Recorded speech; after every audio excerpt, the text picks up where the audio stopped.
got so much fucking design on right now. Bring it down, bring it down, make it come out. I got 3 old thoughts, I'm the guap, bitches on my line, and you know.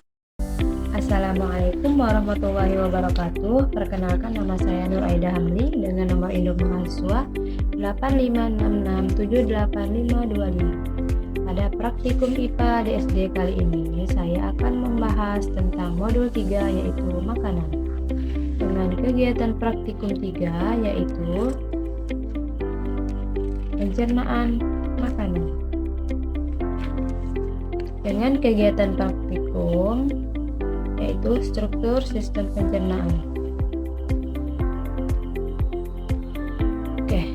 Mengapa sih kita perlu makan dan minum?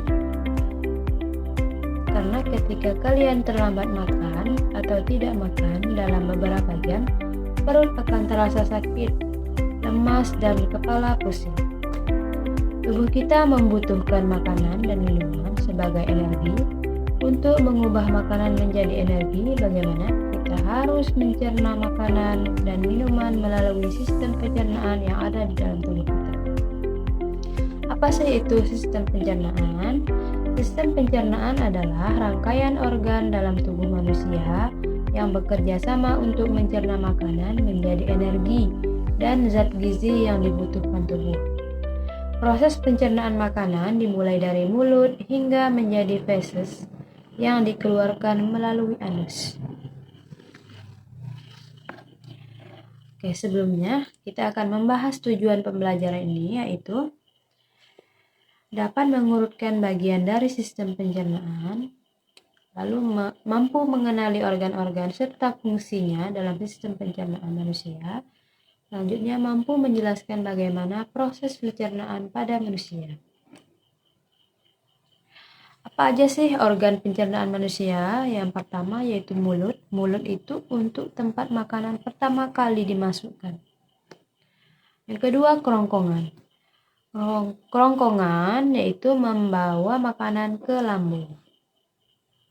Yang ketiga, hati, menghasilkan empedu dan mencerna lemak.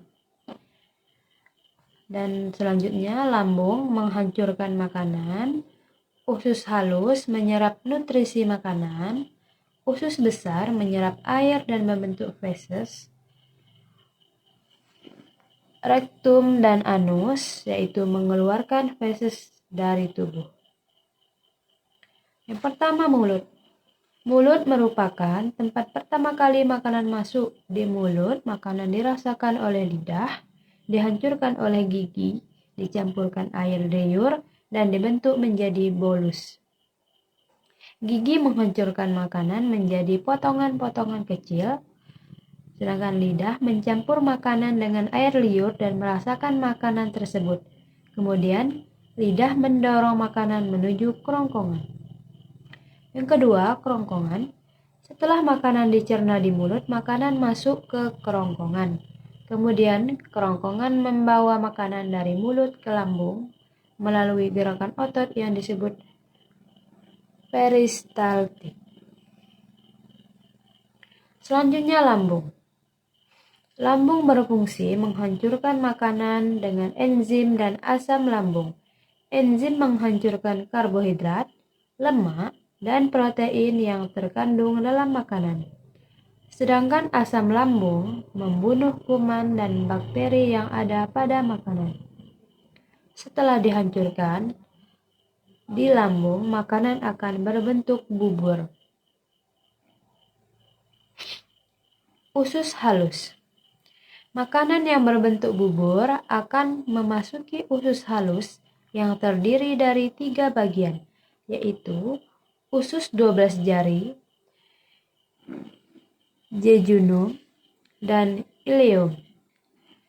Usus halus akan menyerap nutrisi dari makanan dan mengubahnya menjadi energi.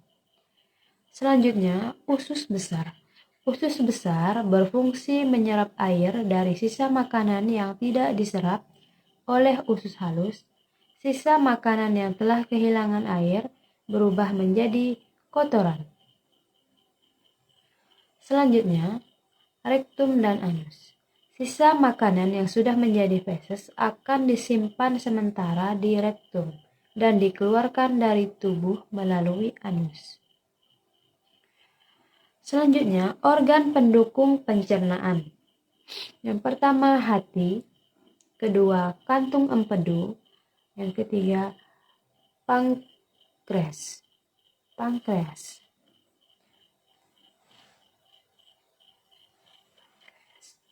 Hati menghasilkan empedu yang berfungsi untuk mencerna lemak, sedangkan empedu menyimpan empedu dari hati mengeluarkannya ke usus halus.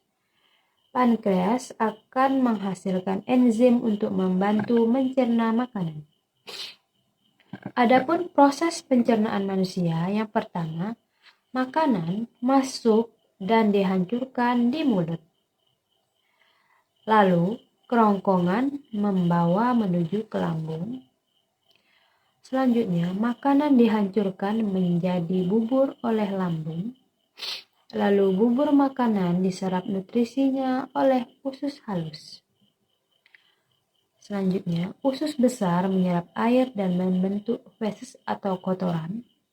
Yang terakhir, rektum dan anus menyimpan dan mengeluarkan feses atau kotoran. Sekian, terima kasih.